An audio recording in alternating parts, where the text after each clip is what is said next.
السلام عليكم، مرحبا بكم في قناه ادم وسيدرا. ان شاء الله راكم كامل بخير، ان شاء الله تلقاكم الفيديو تاعي باحسن الاحوال ان شاء الله. اذا كنتوا اول مره تشوفوا القناه نقول لكم مرحبا بكم. ما تنسوش تشتركوا في القناه وتفعلوا الجرس هكا باش يصلكم كل جديد ان شاء الله. اليوم كما تشوفوا معايا راح ندير معكم وصفه سهله وسريعه، والاهم تجي بزاف بنينه. يعني اون ديري راكم تاكلوا يعني حاجه تاع ريستورون. بلا ما نطول عليكم نروحوا مباشره للوصفه. دوكا هنايا في هذا الروبو هدايا واش نحتاج. هنا عندي صدر تاع الدجاج، عندي شويه تاع المعدنوس وحبيبات يعني سنينات تاع الثوم. يعني حطيت كلش هكا في الروبو، رايحه نرحيهم تري بيان. وهنا في قدره درت كميه تاع الماء مع كميه صغيره تاع الزيت مع ملعقه تاع الملح مع الكركم باش نكه هذا الرز هدايا. وبيان سور ورقه تاع الرند، ونخلي الرز تاعي يعني يطيب. يعني ما تخليوهش يطيب بزاف، يعني حاولي هكاك 15 دقيقه فقط طفيو عليه باش يقعدوا هذوك الحبات هكاك. وهنا في جهه واحده اخرى عندي هذاك الصدر تاع الدجاج بعد ما طحنته حطيته هكا في هذا البول هدايا. عندي بالنسبه للتوابل عندي هنا حبه تاع البيض، عندي هاد ليبيس هدايا الخاص بالدجاج، عندي الكركم، الملح، فلفل اسود، ونصف حبه تاع البصل. وهنا حوالي 2 مغارف كبار تاع لا شابلور. هاوليك هذاك البصل، يعني انا حطيت كلش هكا في البول باش يعني نخدم بسرعه. وبالنسبه للحبه تاع البيض يعني صغيره. وهنا عندي هاد الكريمه وعندي لي شامبينيون. وبيان سور نحتاج فرينه باش نرمض هذوك الكريات في تاع الدجاج. هنا يعني انا درت يعني صدر هكا صغير، ويعني خرج لي كميه لاباس بها، يعني ما لحقش الصدر، يعني النصف وربع هكاك. فوالا انا هنا نخلط كامل المكونات. وبالنسبه للتوابل يعني كل وحده واش تفضل. كما قلت لكم انا استعملت واحد ليبيس خاص تاع الدجاج، يعني فيه كلش. وضفت له شويه تاع الكركم باش يخرجوا هذوك الكريات يعني صفوره، ما يخرجوش هكاك بيوضه. وهنا بيان سور بعد ما خلطت كلش بملعقه فقط نحكم شويه تاع الزيت هكا في يدي ونبدا ندير كريات. هنا ممكن نديروهم تاني يعني فورم واحده اخرى كيما الخبيزات. يعني هذا يرجع لكم، انا درتهم هكا. ويعني صدقوني يعني ميم با 15 دقيقه يعني تحضروا هذا الطبق هدايا يعني رابيدمون، سورتو اذا وجدتوا كلش الافونس. هنا كيما قلت لكم استعينوا سواء بشويه تاع الماء ولا شويه تاع الزيت في يديكم. هنا كيما قلت لكم ديكون ندير هاد الكريات هادوما نحطهم مباشره في الفرينه، ومن بعد باسكو رايحه يعني نقليهم هكذا بهذه الطريقه. هذا نخليه هكا في جهه هكا، نرمد هاد الكريات هادوما ومن بعد نحطهم في يعني في طبسي، يعني الطون اللي نكمل كامل الكميه اللي عندي. ومن بعد نروح نقليهم مباشره هكذا. وكما قلت لكم يعني صراحه وصفه يعني بنينه بزاف. ويعني مام يعني العراضه هكا كي تعرضوا واحد ولا صراحه يعني يعني هايله. هامليك انا هنا دوكا بعد ما كملت كامل الكميه اللي عندي في مقله درت كميه تاع الزيت حطيتها تسخن مع كميه صغيره تاع الزبده، يعني ملعقه صغيره تاع الزبده مع شويه تاع الزيت. ونبدا نحط في الكريات تاعي هامليك، يعني باش نحمرهم هكذا. نحط كامل الكميه اللي عندي ومن بعد بيان سور ما تنساوش يعني تقلبوهم، يعني ساعه على ساعه قلبوهم باش ما يتحرقوا لكمش هكذا. انا هنا بديت نقلب ديجا الحبات الاولين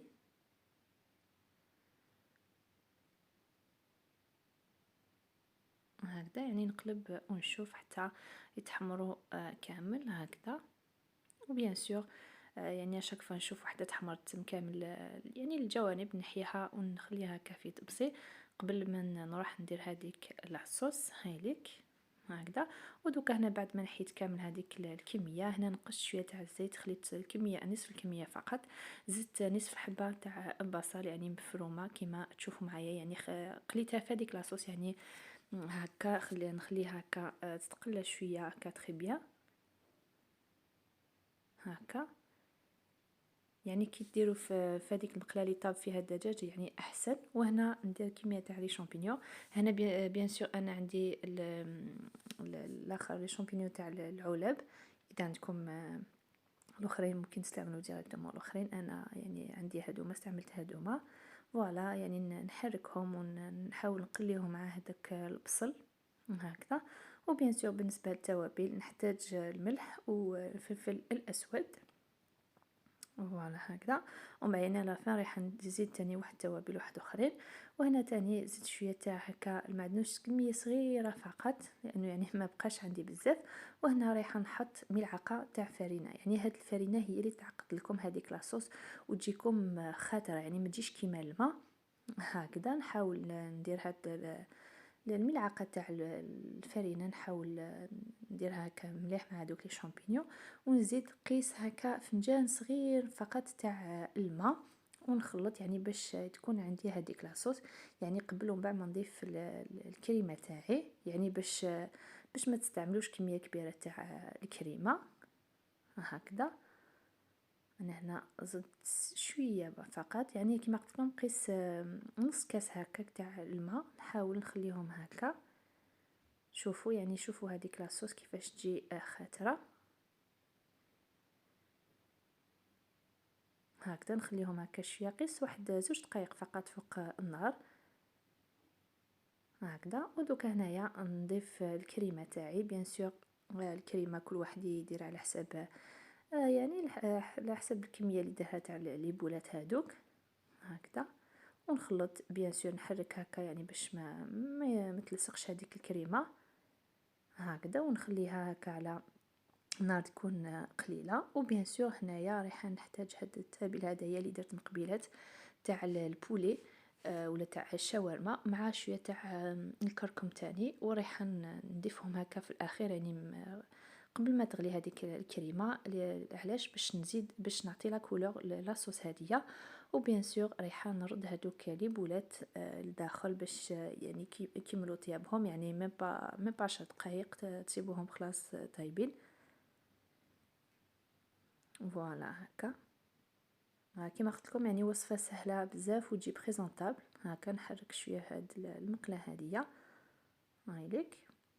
ونخلي الكل هكا كيطيب كما قلت لكم واحد 10 دقائق فقط لا اكثر هايليك.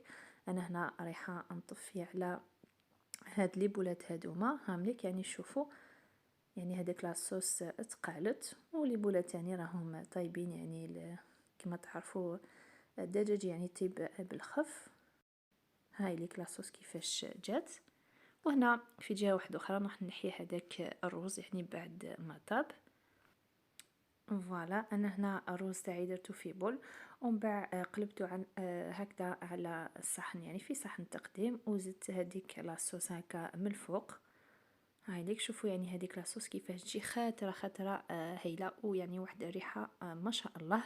كما قلت لكم لازم تتبلوا هذيك لاصوص المرقه يعني البيضاء، ما تخليوهاش هكاك فقط باش الماكله تاعكم يكون عندها ذوق. بيان سور نحي هذوك لي بولات تاني دو كوتي هكا، يعني هكا 2 ولا 3 حبات تاع لي بولات. فوالا هو الطبق تاعي تاع اليوم في صحن التقديم. يعني واش نقول لكم واحد الريحه هايله بالبزاف. ويعني صدقوني يعني في الدار حبوه كامل، ميم الولاد يعني حبوا هذا الطبق هدايا. ويعني ميم وليدي قال لي غدوه من داك اسكو تعاودي هذا الطبق هدايا.